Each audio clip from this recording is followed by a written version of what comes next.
if you're creating a company or if you're joining a company, the most important thing is to attract great people. So either join a group that's amazing, that you really respect, or if you're building a company, you've got to gather great people. I mean, all a company is a group of people that have gathered together to create a product or service.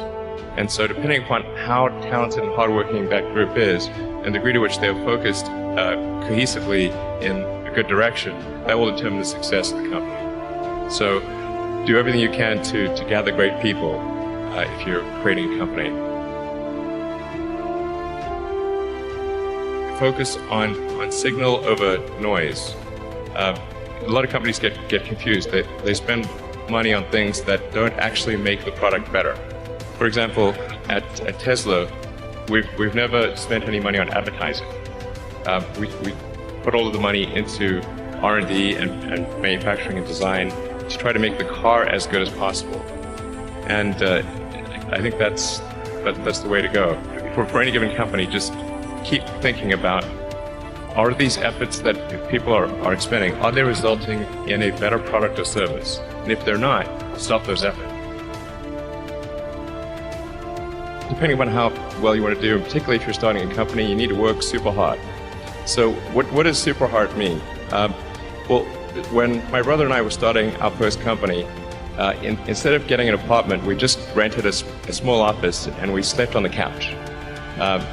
And we showered at the YMCA, and we're so hot up we had one computer, so the website was up during the day, and I was coding at night.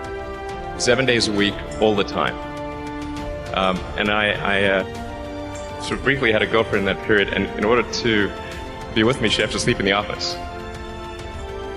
So work hard, like,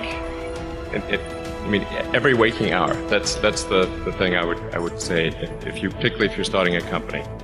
And I mean, if you do simple math, you say like, okay, if somebody else is working 50 hours and you're working 100, you'll get twice as much done in the course of a year as the other company.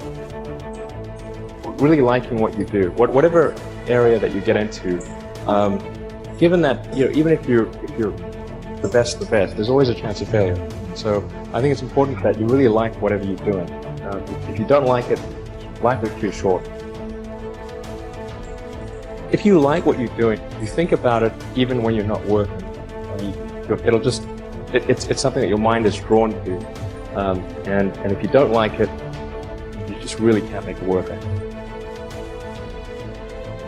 We're doing these things that seem unlikely to succeed, and we've been fortunate, and at least thus far they have succeeded.